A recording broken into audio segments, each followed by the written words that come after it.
ISO 41001, which is the base document that people look to. So it's what is facility management all about? What does it embrace? And it sets up, like many other management system standards that are evolved through ISO, it sets up the foundations of the way in which this profession practices its role or delivers its outcomes for the demand organization. That is, organizations who require facilities so that people are able to integrate and do their jobs for the benefit of the demand organization. Welcome to Connected FM, a podcast connecting you to the latest insights, tools, and resources to help you succeed in facility management. This podcast is brought to you by IFMA, the leading professional association for facility managers. If you are ready to grow your network and advance in your career, go to ifma.org to get started. Today, we're sitting down with Duncan Waddell, the chairman of ISO TC 267 and managing director at FM Intelligence Party, alongside Adam Thordarson, member of the ISO TC 267 and director of facilities management at Bouldering Project. In this discussion, they delve into the intricacies of the ISO 41001 series of FM standards, shedding light on its pivotal role in defining strategic elements, tactical approaches, and operational delivery to help empower FM professionals to seamlessly align with the demands of their organizations while ensuring their facilities adhere to rigorous global standards. Now, let's get into it. Do you want to connect with facility managers who live in your area, work in your industry, or share your interests? IFMA's local chapters, industry councils, and communities of practice have opportunities for you to be as involved as you want to be. Network, learn, and contribute. Visit ifma.org to find your group. Hey there, Duncan. I'm Adam Thordarson. I'm a director of facility management for Bouldering Project, and me and you get to work on the ISO TC 267 together. And I feel really excited to be able to kick off today and talk a little bit about ISO and FM and your experience in all of that. Thanks, Adam. It was great to have you along and, get to know a bit about your journey in FN, but also for you to have the opportunity of meeting others from around the world as well. Yeah, it was really wonderful to be able to do that. First, to kick off here, could you give a little introduction of yourself? Tell us a little bit about your experience, how you got into ISO, how you found yourself involved there. Sure, Adam. It's been a journey. I'm based in, obviously, Melbourne, Australia, which you know, but others may not. And I've had the opportunity of traveling internationally, meeting many people from the facility management world in all parts of the world, and have worked in many parts of the world, either advising, conducting learning and development courses, or actually working in the capacity of facility management as a facility management professional. I came into this field, like many of us, came into the field without any technical qualifications or direct facility management qualifications, and it was through my exposure of a number of associations around the world in board leadership roles and management roles that I was able to take my business management experience and apply it to the world of facility management. When I first got involved in ISO, the International Standards Organization Technical Committee 267, which is what we were meaning by those acronyms, that particular committee looks after the development of standards and technical reports related to FN. 11 years ago, when the TC was formed, it was on the basis of trying to look to establish a professional base for facilities management to aspire to. If you take other occupations around the world, such as the legal profession, the medical profession, and many others, there is a management system and structure that is common around the world. It might be practiced slightly differently because of laws and rules and regulations. But in essence, the manner in which tax laws, accounting laws, or medical laws and rules and the way you go through treatments, etc., are basically the same. So what we wanted to do was to have an aspirational goal of setting up a profession called facilities management. And to that end, it was necessary to form a set of common rules around the world that was agreed to by all practicing professionals and those within associated industries. So the first thing that was really developed, and not in chronological order, but the first thing we did is we developed a management system standard, which is ISO 41001, which is the bedrock. That's the base document that people look to. So it's what is facility management all about? What does it embrace? And it sets up, like many other management system standards that are evolved through ISO, it sets up the foundations of the way in which this profession practices its role or delivers its outcomes for the demand organisation. That is, organisations who require facilities so that people are able to integrate and do their jobs for the benefit of the demand organisation. But we then went further, Adam, and when I first got involved in FM back in 1986, there were no structures. It was a bit cobbled together. It wasn't structured. So the 41001 standard puts the baseline in place. And then we did a whole bunch of others as well. We put in place, how do you write an FM strategy? How do you write an FM policy? What are the scope and the key concepts and the benefits of facility management? What's the vocabulary that's used in facility management? So those particular documents were all written as the basis of how does a newbie, someone who's coming into the industry or someone who hasn't practiced with a consistent approach, take on this role and responsibility within their organisation. The other thing is that what's also happened is that facility managers are being held accountable and responsible at a far higher level within organisations.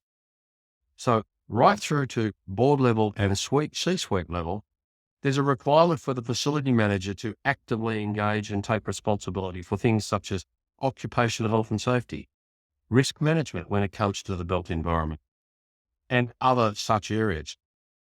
To do those things in a structured way and to demonstrate that you've done an appropriate methodology to deliver an outcome for organisations, you need to have a structure.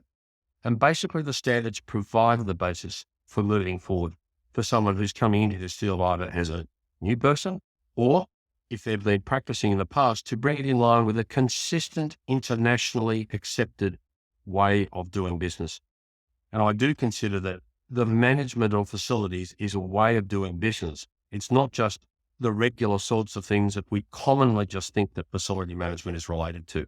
It is a management skill first and foremost, and then is applied through the organisation, through to delivery of the actual services and the responsibilities that we all have. You know, something you said there that was really interesting was that this lays down the bedrock or ground rules for new folks coming into facility management. And when we were getting ready for this podcast, we talked a little bit about facility management, the facility management value proposition, and then also facility management as a journey for the individual, or pathways of learning and discovering new things that fall in facility management.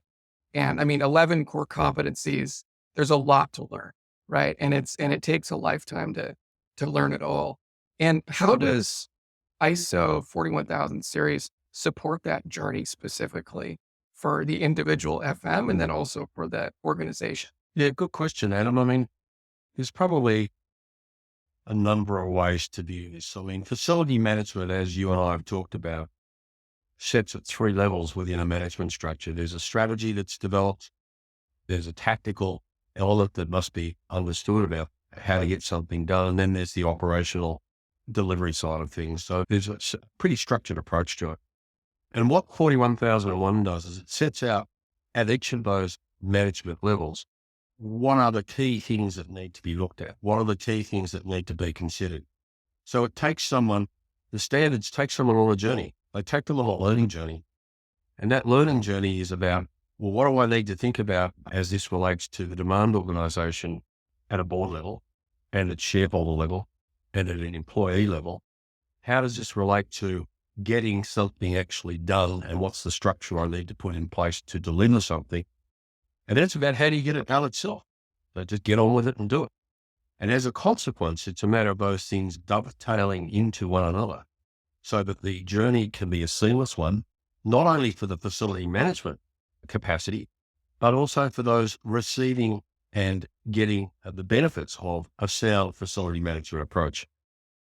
What this journey does, what the standards do, is that I believe that they provide a seamless transition from start to finish, then reviewed again through a quality control mechanism, and then getting on with the job and adapting things as businesses change, as economies change around the world.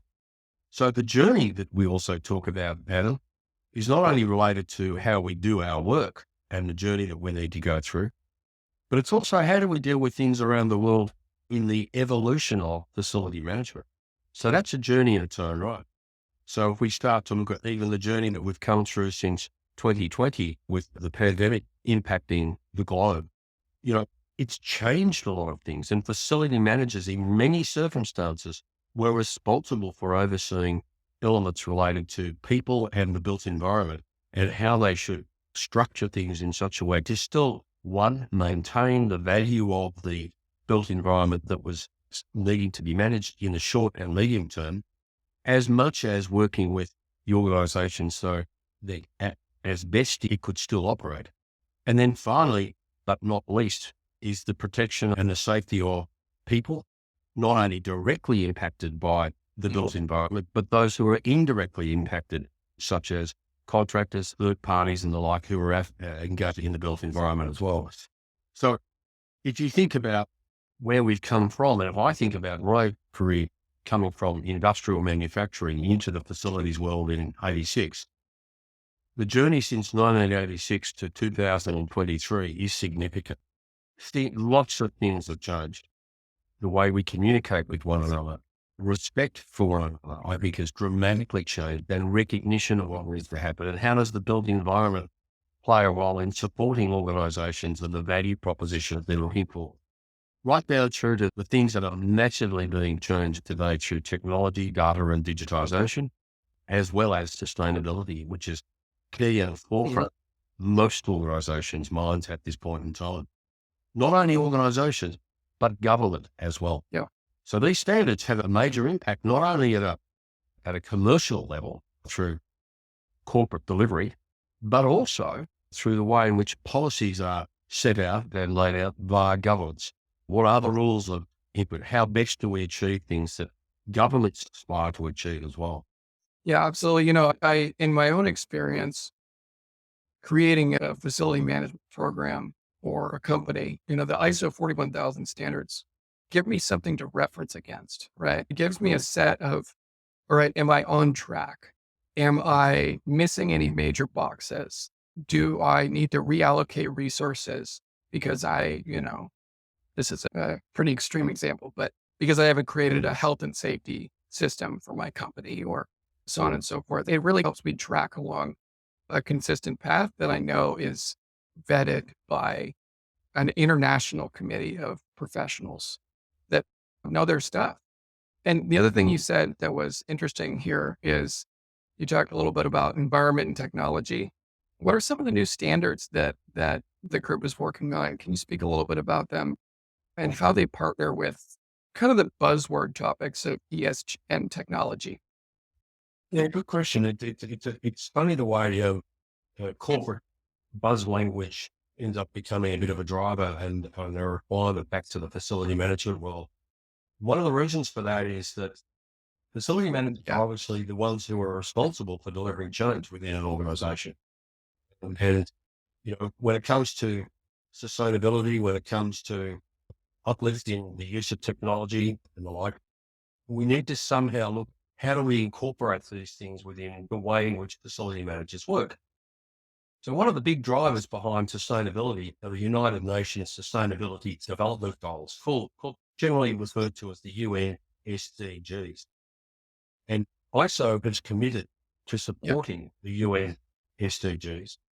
And so what we've done is that we've aligned our standards with the United Nations goals, and we actually are audited on our standards as to what impact our standards have on the key areas that are outlined by the United Nations. And I'm pleased to say 267 has a very high level of engagement across the 17 goals, and we actually impact across 14 of those 17 goals. So organisations can automatically look to having some engagement and comfort in that the standards being produced already are recognised by the United Nations and across those 14 areas. Now, what's the upside to that? The upside is that facility managers know that we've already built in the alignment with the United Nations goals, which means that then the facility manager is able to demonstrate to the corporate that they're reporting to that they are already delivering in line with sustainable goals as outlined by you at the UN. So that's one important thing. We already deal with things such as energy efficiency. We already deal with things such as looking at raw resources and resource management and waste management. And these things are all built into even the basic 41,001 standard. So even though this is a relatively new buzzword, as you call it, from a corporate sense, facility managers have been dealing with this for quite some time. And to that end, I'm pleased that the standards we currently have published and are continuing to publish will recognise the sustainability elements aspired to by recent COP agreements in Europe as well as the United Nations. And I think that just shows that, to be frank, facility managers have to be on the front foot when it comes to these elements and are able to demonstrate the compliance through the adoption of standards. So if things are being done according to the standards framework, basically means you have really adopted an approach towards a sustainable outcome in whatever you're really doing. So an important question, Adam, and it's not necessary for anyone to go out and do something different. It's a matter of looking at the framework and then operating within that framework. That's the important. We don't want standards to be hard work. We want them to be achievable. We don't want them to, we want them to become part of the way people do business. And that's the important thing, that they're actually easily applied and are simply understood. Yeah, absolutely. Something you said there about facility managers have already been doing this for a long time on the environmental side. And what came up for me is, well, yeah, we're a cost center for companies. And beyond that, and so we're already looking at utility bills month over month. We're already looking at energy usage and the cost that comes through and ways to reduce that. And the way I see that standards coming out from TC267 is, okay, how do we align what we are already doing on the ground as FMs with best practices globally around the world? I think that there's a lot of different definitions sort of floating around for ESG, and there's a lot of different ways to tackle environmentally conscious initiatives within a demand organization. And what I've been seeing so far, as I see TC267 develop and the standards that are coming out, provides a framework that I can line up. What are the services that I'm providing to this demand organization as an FMO, facility management organization? And am I checking all my boxes? Am I hitting the baseline of services? Because that's really what ISO establishes, is it's the baseline of here is what every FMO should have. And the environmental side of things is a part of that as well. And we have those standards coming out to support that kind of work, which, once again, as a newer FM, it's not as daunting. I know in the back of my mind that I've got something to align with in the initiatives that the demand organization want to take. I just wanted to point out that, this world of sustainability, one of the things that's really frustrating, I think, for the facility manager is that everyone jumps on the buzzwords. What's the latest trend? What's going on? As you and I have both acknowledged, facility managers have been doing this for a long time. But I also want to pick you up on a point you said before, that we're a cost center. Yes, we're seen as a cost center within a corporate structure. There's no question about it. However, I think the thing that needs to be measured is the value that this cost center provides. So in other words, if we can demonstrate the value by putting in certain frameworks and operational procedures, that then makes more meaningful, or has a more meaningful impact for the C-suite or for the demand organisation in aspirationally seeking to adopt a sustainable future. So there is a technical report that we will publish by the end of the year called The Role of FM in Sustainability, Resilience and Adaptability. That should be out in November or December of this year. So we've recognised that there is the need for this to move forward. And what we've done is the research that's been done by that particular group has been significant. And we think that we've got a framework that we can provide to facility managers to demonstrate the value that they are providing, rather than this view of FM as a cost center. So I think that's really important. Yeah, it's sort of the evolution of FM. Yeah. I think that, you know, you made a good point that it used to be a cost center, and in a lot of organizations, it's still viewed that way. And what we're seeing is that there's these tools coming out and these frameworks that transform that narrative around facility management towards a seat at the table and a strategic partner within the organization. Can you speak a little bit to the technology aspect? Well, my view on technology is that everyone wants to be involved in it because it's the shiny new toy on the block. The problem is, my experience is in the corporate world, everyone wants to talk to it, to adopt it, and to use it, but no one's prepared to fund it. It's hard for the facility manager to go and get the investment to be made to support the initiatives that might be available, the opportunities that might be available for them. What we've done is that there will be a report that will be published again by the end of the year through our working group that looks at digital data and technology. And we've identified an overview of available technologies for the facility manager.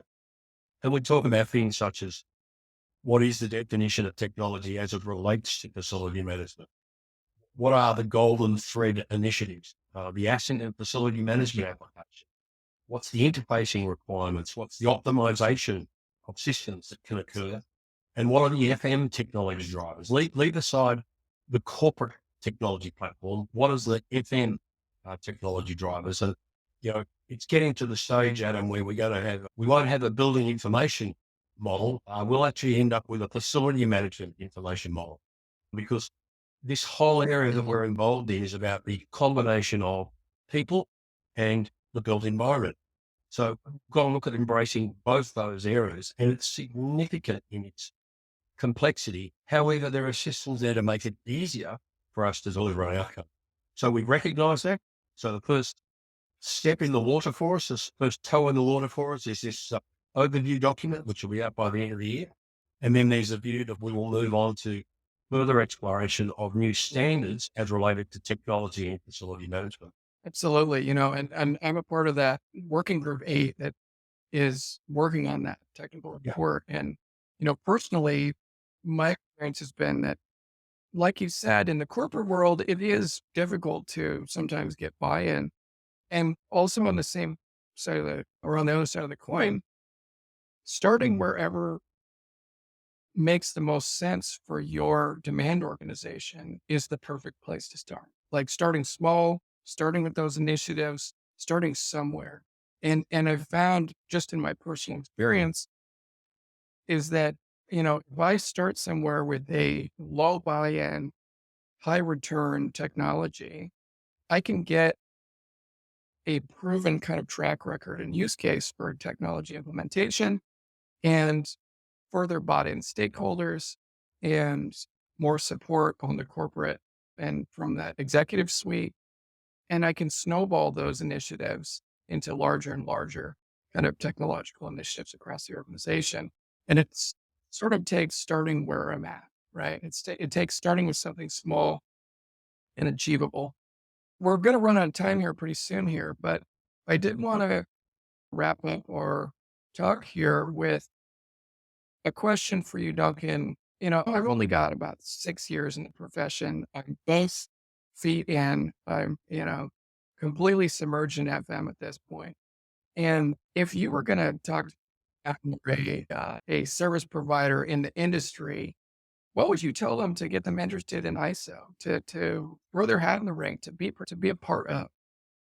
Wow. I suppose it's going to depend on the audience, but I'll take the lead from your question.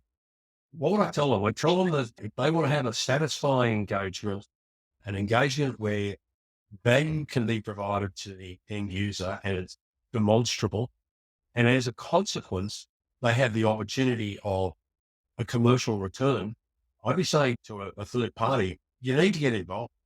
You get out of something what you put in, and you've got to put in first. That's my view. And you pretty quickly realize that there's going to be a return. It'll happen fairly promptly. So If you get it, you will go. And that can come from personal satisfaction. It can come from profit. It can come from earning a salary.